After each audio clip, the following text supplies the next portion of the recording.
absolutely. And I'm happy to reintroduce our friends, and then we can get rolling. So thank you all, everyone, for joining us today. We'll be talking today about making the most out of broadband technical assistance from a variety of different programs. I'm joined today by Kirsten Lardy, broadband consultant for the Center on Rural Innovation, Alex Kelly, the head of broadband consulting at the Center on Rural Innovation, and CORI and Zecker from Next Century Cities, our senior policy counsel. And I'm introduced myself. I'm Brian Donahue, the deputy director at Next Century Cities.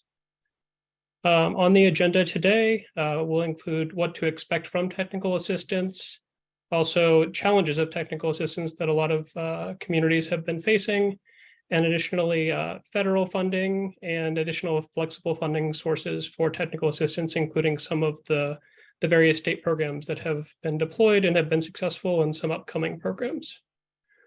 With that, I'll hand it over to Kirsten. Awesome, thank you. Okay, so let's just set the stage for you guys. The USDA has allocated $20 million for technical assistance, and we're going to talk about that in more detail later. But basically, technical assistance is just going to help you understand how better to close broadband gaps in your community. Where do you use it? Who provides it? And those types of details are all things we're going to talk about. So if you have any questions, do you have anything before we start? And also just pop them in the chat as we go. Any questions before we start? Okay, cool. Next slide, please. Okay, so the first step that you're going to do is create a team. So this team are the people who are going to be leading the planning process on the ground in your community. And what we really want to do is kind of set expectations. So who are you going to need? What's going to be helpful? And what kind of things can TA provide that you might not have locally?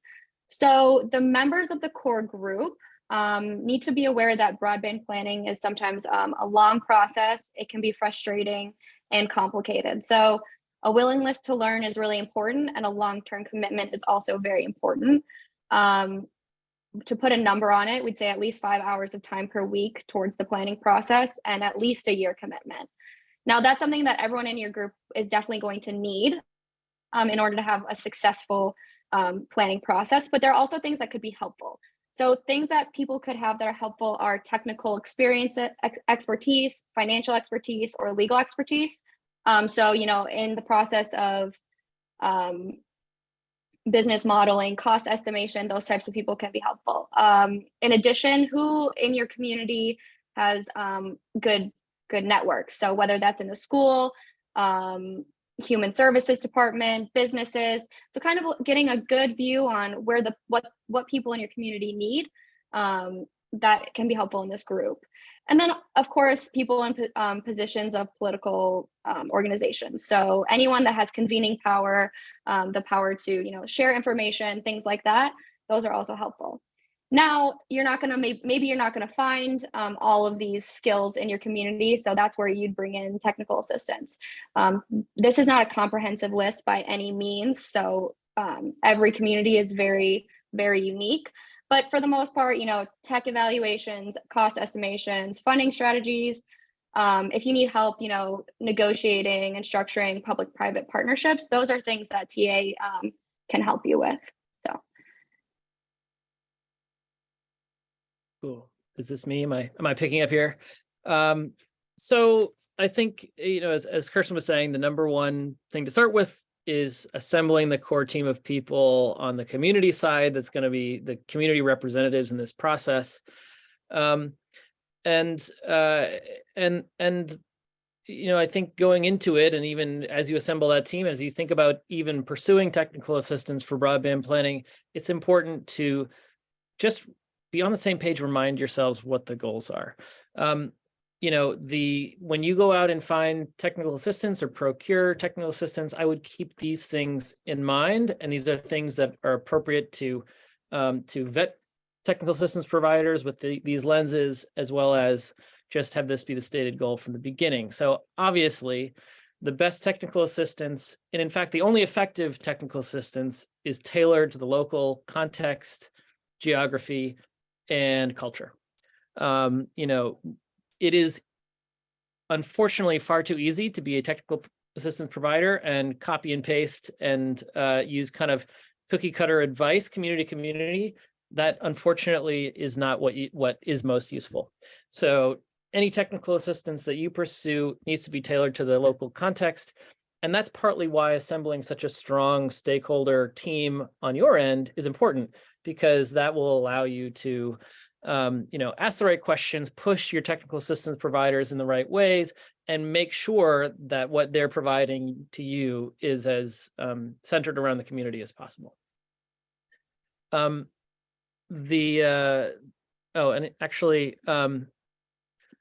Good question, anonymous attendee in the chat. So technical assistance. So the question is, what is technical assistance? Let's start by defining that. Technical assistance is basically the process by which many communities are seeking outside support to understand how to close their broadband gaps.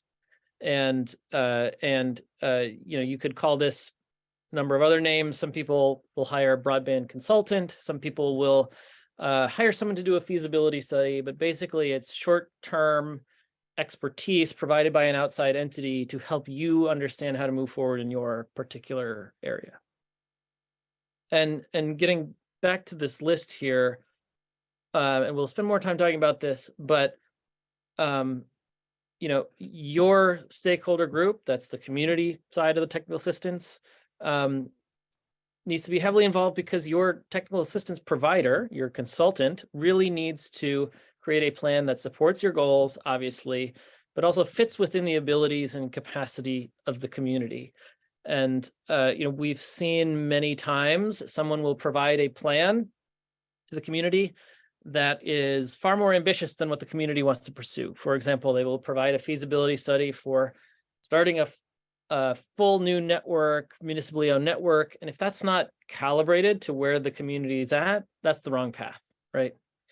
The technical assistance paths need to obviously be calibrated to the regulatory environment. That's another big thing. We'll get into that a little bit more. But the end goal of all of this is for the plan to be actionable and be something that everyone in your stakeholder group and in the community knows how to execute and push forward. So if you can go to the next slide, Austin. Here is a framework that I like to use with communities that are thinking about pursuing technical assistance or starting out, and it's kind of a before and after exercise. So on the left, we have an axis that represents whether your community has significant and proportionally large local resources that they are ready and excited to apply to closing the broadband gap. And if you are in the yes category, that means things like you've got ARPA funding left that you intend to put towards the broadband challenges, or there's enough political will in the community to potentially fund broadband via a bond or a local option tax or some other mechanism. And if you're in the no quadrant, it's quite all right. It's just good to know where you're starting. And that would be if you've got broadband gaps and you want help thinking through them, but you don't yet have resources in your own control that you want to put towards that problem. And then on the top axis, the question is, do you have partners that you already know would be good to work with and could be or should be involved in expansion? And here again, if you're in the yes quadrant, you may have talked to ISPs already, or there are ISPs that treat your community well, or neighboring communities well, that you could kind of envision yourself partnering with. Or this might be an electric co-op or something like that owns infrastructure, doesn't do broadband, but would be a necessary partner in the process. Or you may be starting out in the no quadrant and you haven't talked to ISPs, you don't really know who you'd work with at all. And so, so knowing where you are starting the process and knowing where you want to go is really important, and important information for you and your technical service provider to work through together. So on the next slide, I just have some examples of, where you could be in this quadrant and how that could impact your path forward. So often if we work with a community that's starting in the no side of things, there's plenty of stuff to do, right? And you may decide with your technical assistance provider that you want to get to no yes in one direction or another, and they can help you do that. Or you might decide that you need to figure out what can you do even if you don't get to no yes or yes. So if you're in the no quadrant, you might start out by expanding your discussions with ISPs, talking to more of them, reaching out to ISPs in different counties, getting to know more of them. You might decide, well, the best thing for us to do to be successful is we need to build more local support for broadband intervention, because that will allow us to then successfully find more resources within the community to do this work.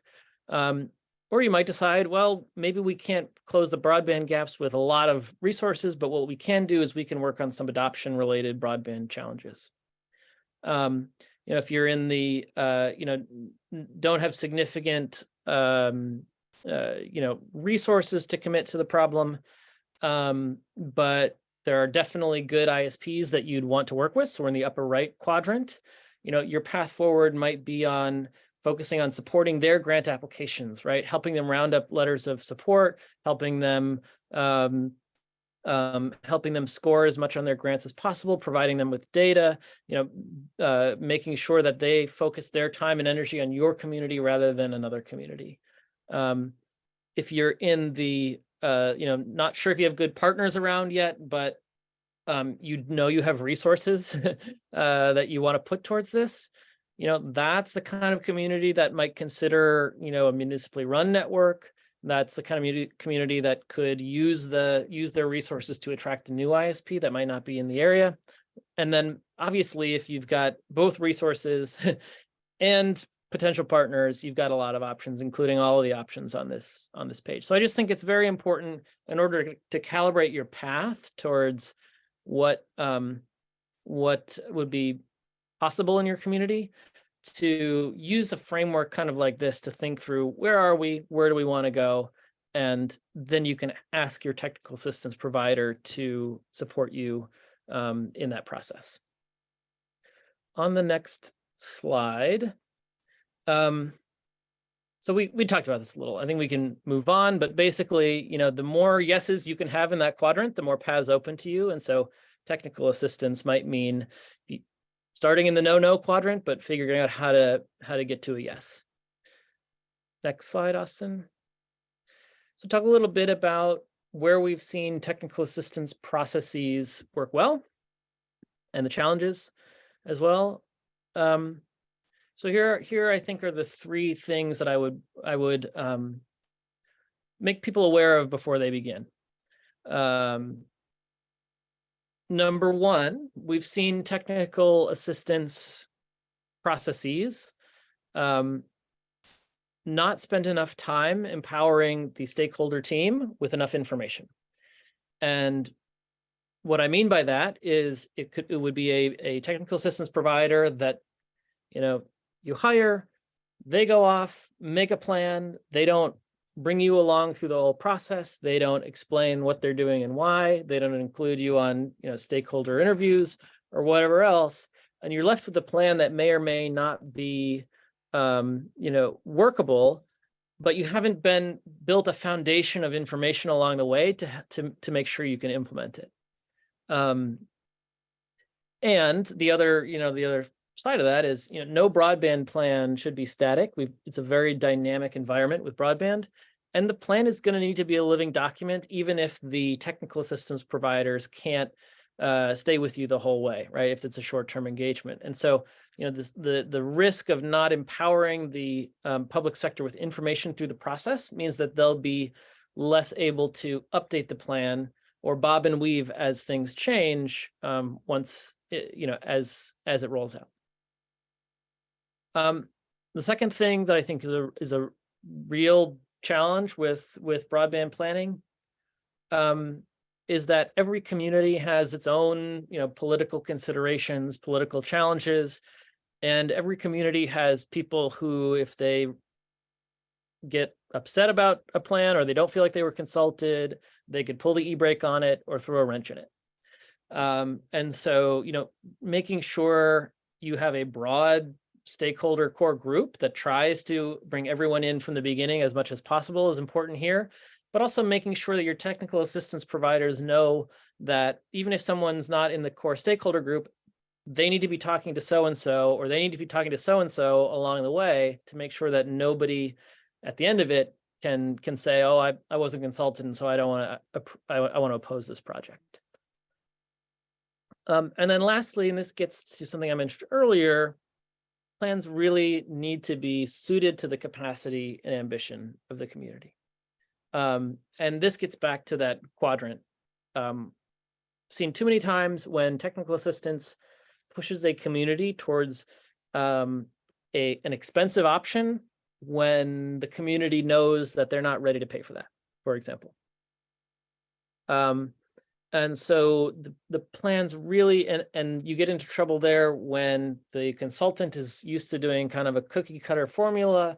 What is a new network going to cost? Here's what it's going to cost. Go run with it.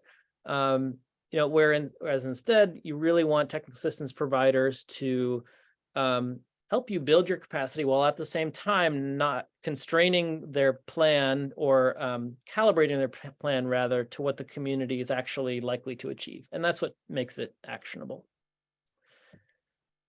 Next slide. So we call this presentation Maximizing the Value of Technical Assistance. And here are the ways that I would recommend doing that.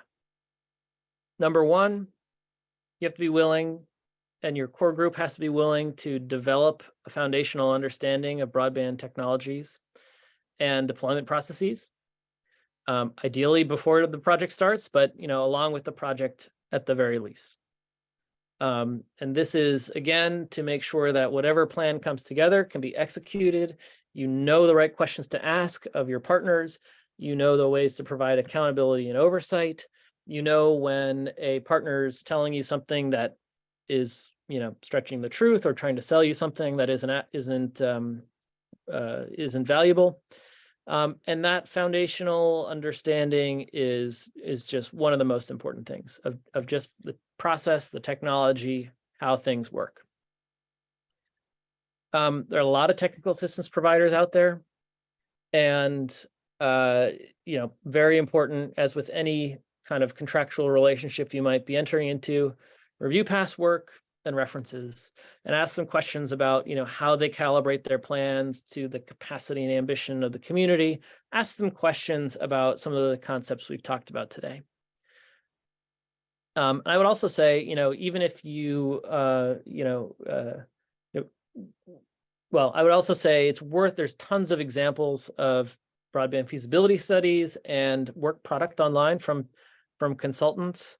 And I would just spend a couple hours reviewing what's out there, even if those aren't the same consultants you might want to work with, because getting a feel for the range of outputs is important to knowing what to ask for. Number three, I would index towards technical assistance providers that are willing to be flexible with you through the process, and or have a multi-phase approach, for example, and or you can structure a contract with that allows them some flex time to work on whatever comes up and is most important. We've seen contracts that include a line item for 60 hours of time on a topic to be determined, or contracts that involve, phase one is an assessment, phase two is a plan, something like that. Just something that provides flexibility in the process to allow the project to bob and weave as things roll out.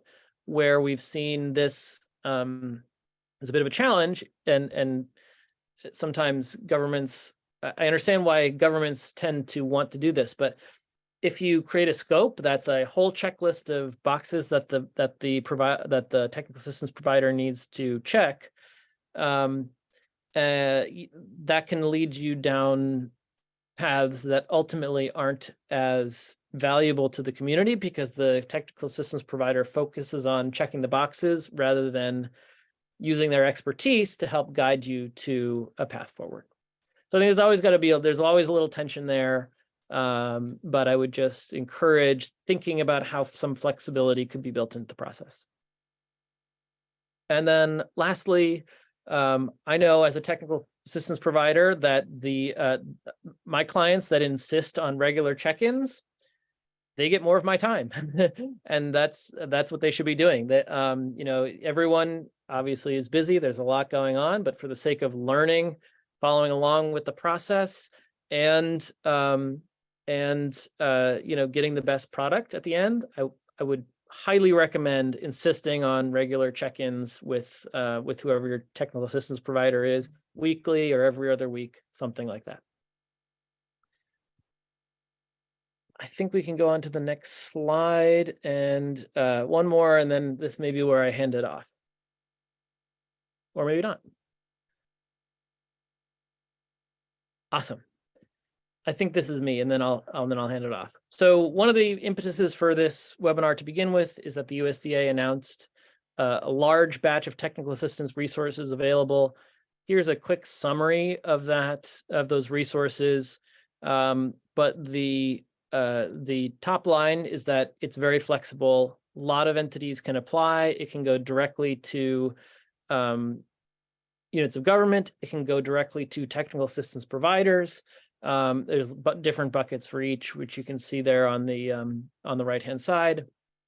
And the eligible activities include everything involved in, I would say, the pre-development of broadband, right? It's planning funds, it's engineering funds, it's working on the business plan, business model, and so forth. And so the flexibility here is really, really useful.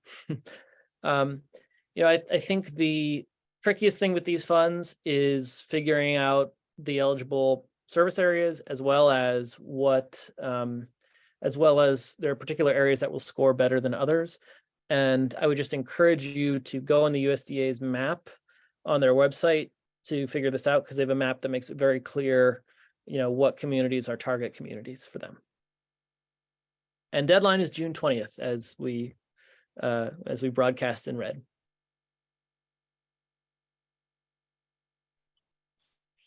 Oh, here's Hi, one more. everyone. You got it, Cori. Oh, sorry. Yeah, sorry. I can take this one. Yeah.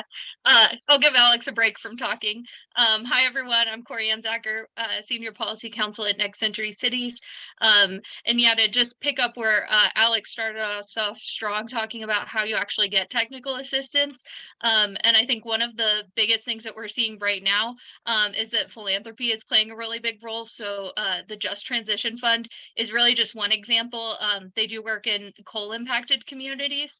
And they help with all of the things that Kirsten mentioned early on. So navigating different funding pools, providing support for community engagement, helping with grant writing, proposal review, those types of things.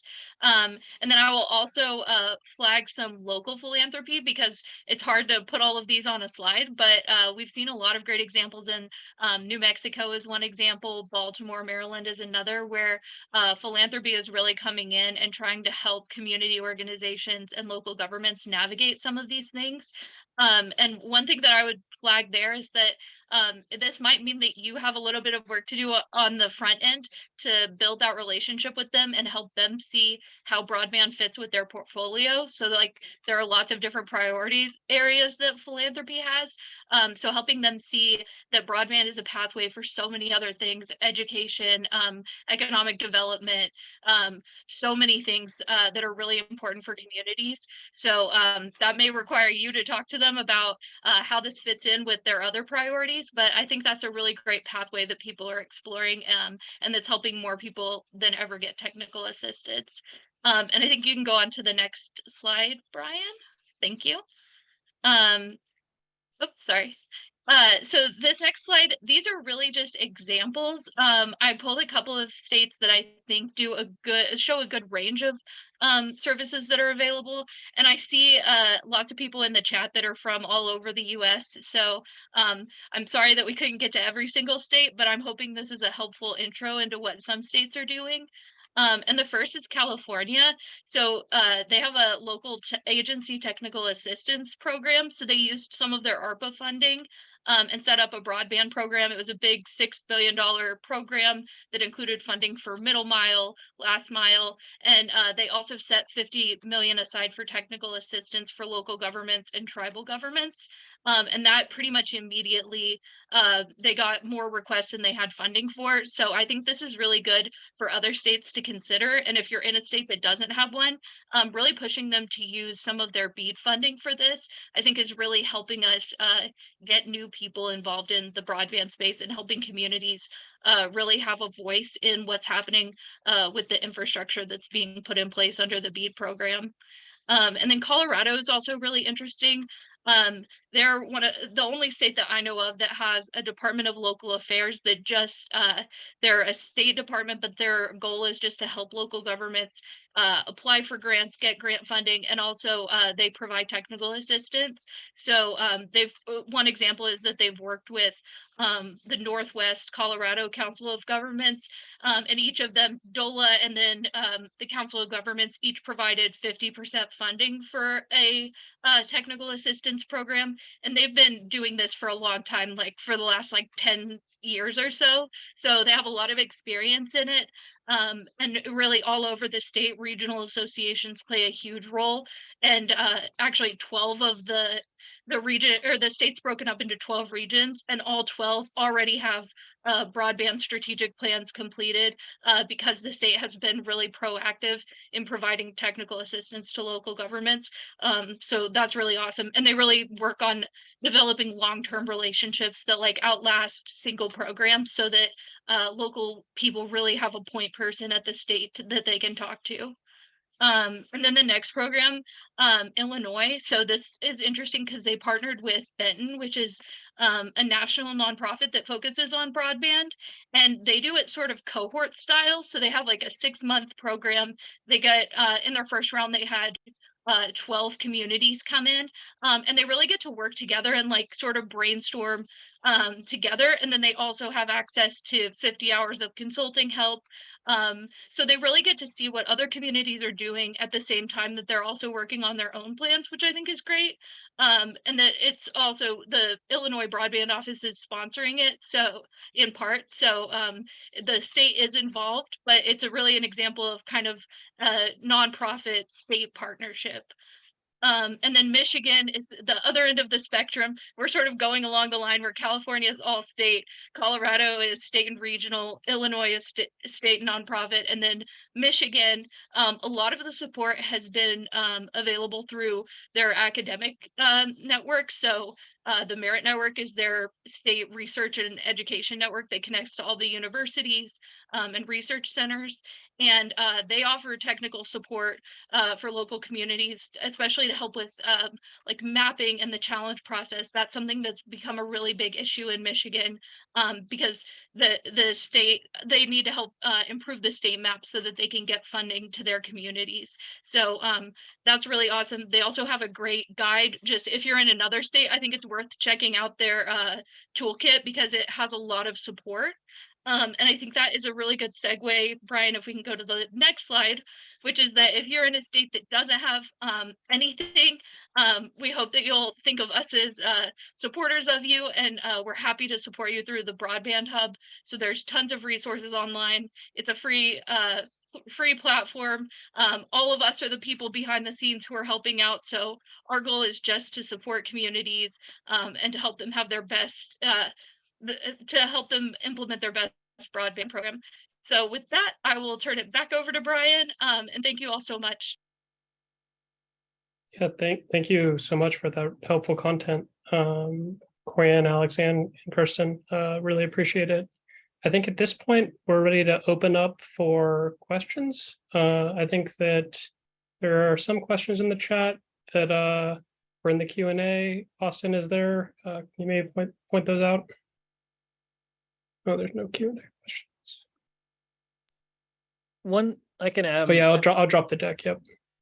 I can add one piece of information while people are thinking of questions.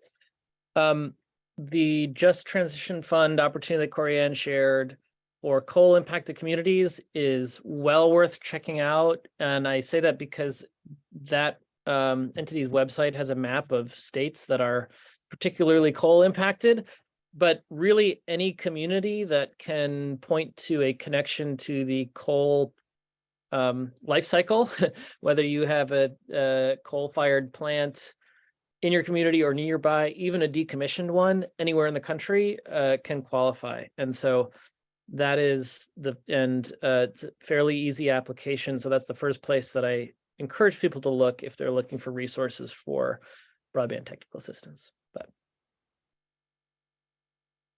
But now we're ready for the gotcha questions.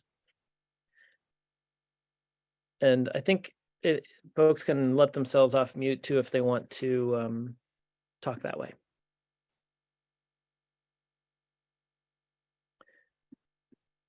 The other thing I would ask is if you've been through a broadband technical assistance experience already, or you are in one now, what have you learned about it? What advice would you give to other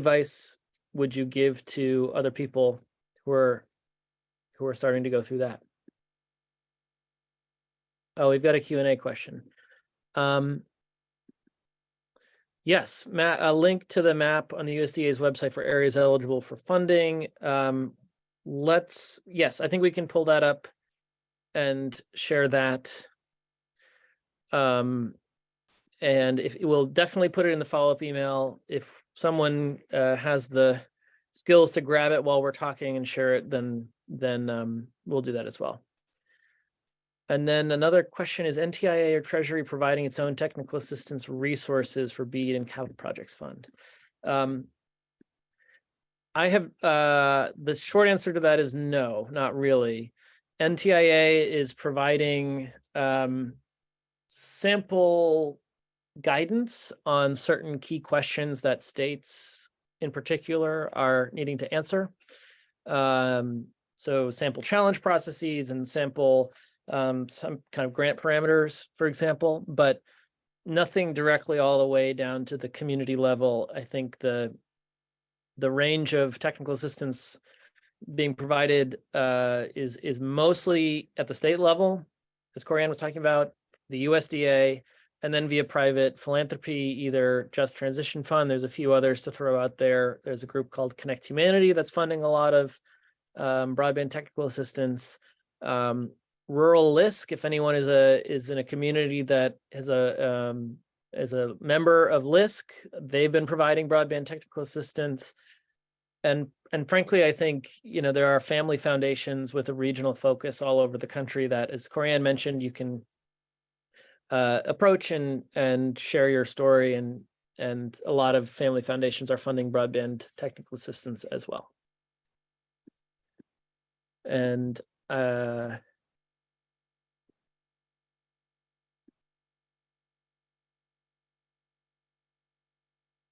so David shared that they partnered with the Broadband Office, Benton Institute, Ohio State Extension Office. Community Accelerator Program is definitely worth the lengthy process. Yeah, I think the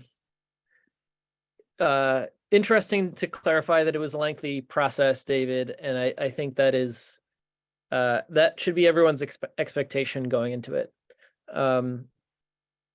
Just the way these things are not doing this right does not happen very quickly, as with any type of infrastructure, but broadband in particular, and especially if your community is trying to tackle multiple types of broadband challenges. You might try to tackle affordability and adoption and everything else at the same time.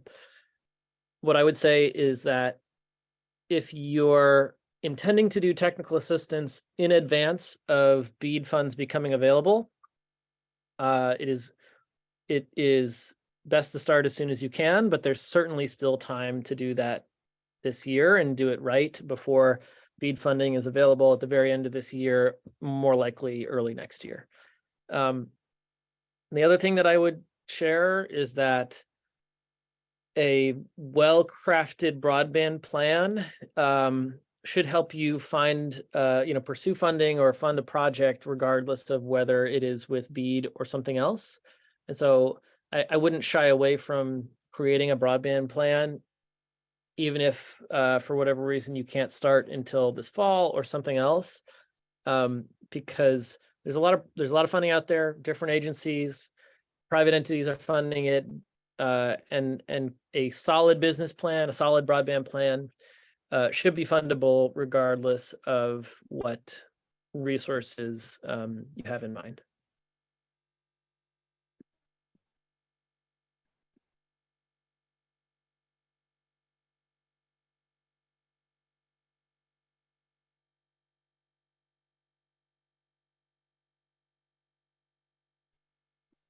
I was trying to get that map up, but it doesn't seem like it's pulling up. But I did put a link in the chat to as a response to that question. So hopefully the person who sent it can get it from there.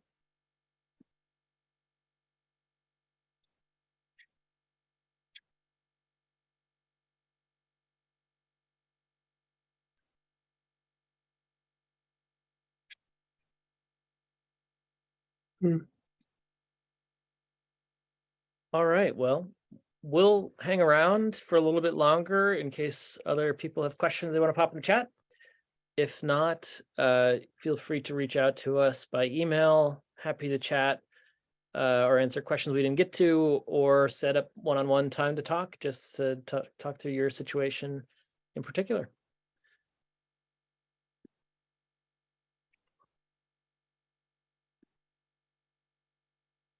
Awesome, David. So David shared that they did it in conjunction with a feasibility study that lasted 10 months with connectivity feasibility study, and got good data.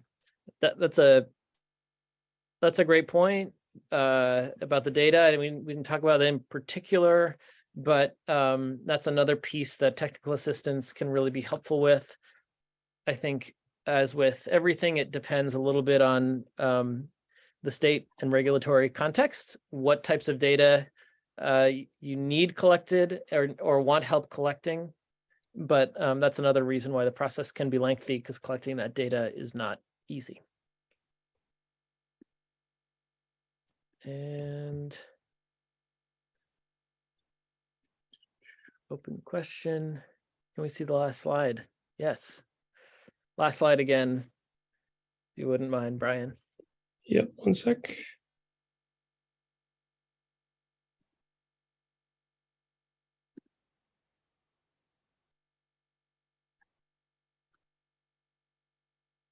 This one.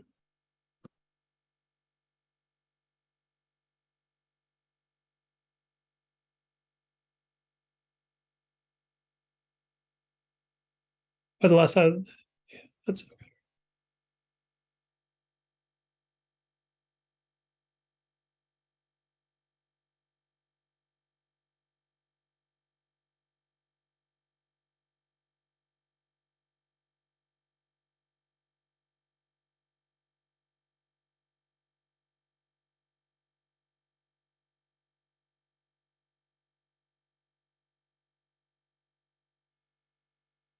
I just realized that I was on mute there. I moved over to the instructions for joining. So if you all are interested in joining, there's broadbandhub.org. Click on the community tab and click apply here, and almost immediately that request will be responded to with an invitation and a link. So happy for you all to join us over on the hub and to solicit some of the great resources, and then also utilizing the help desk as well. So.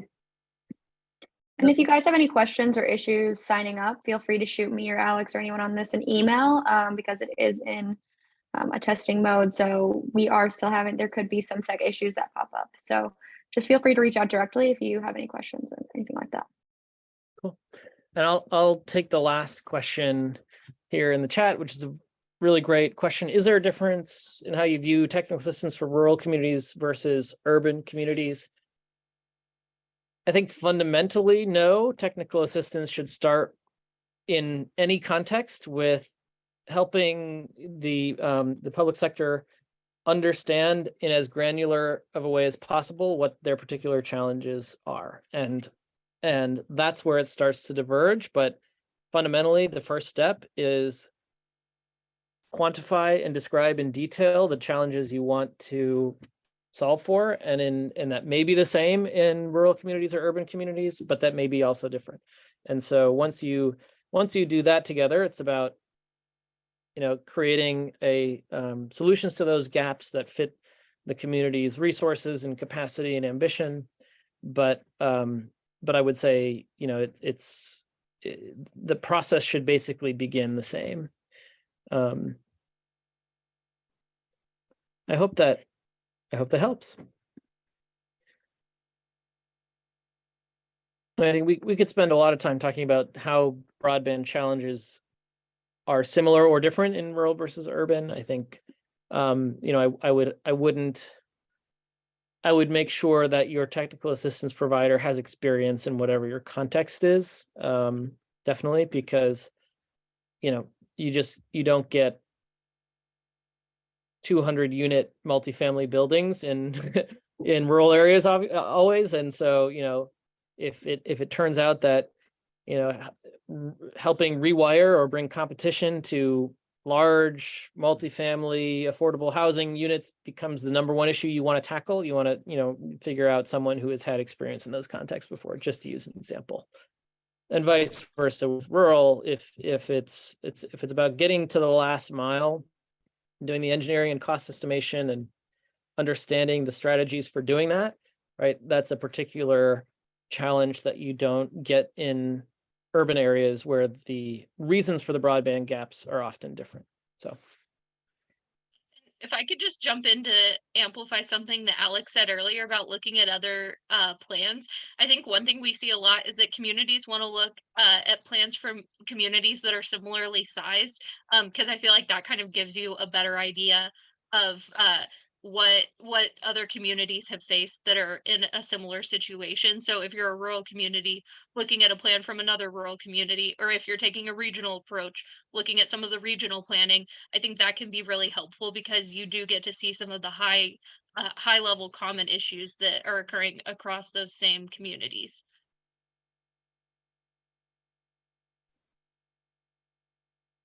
wonderful. Thanks, everyone. Yeah, thanks everyone. Appreciate your time.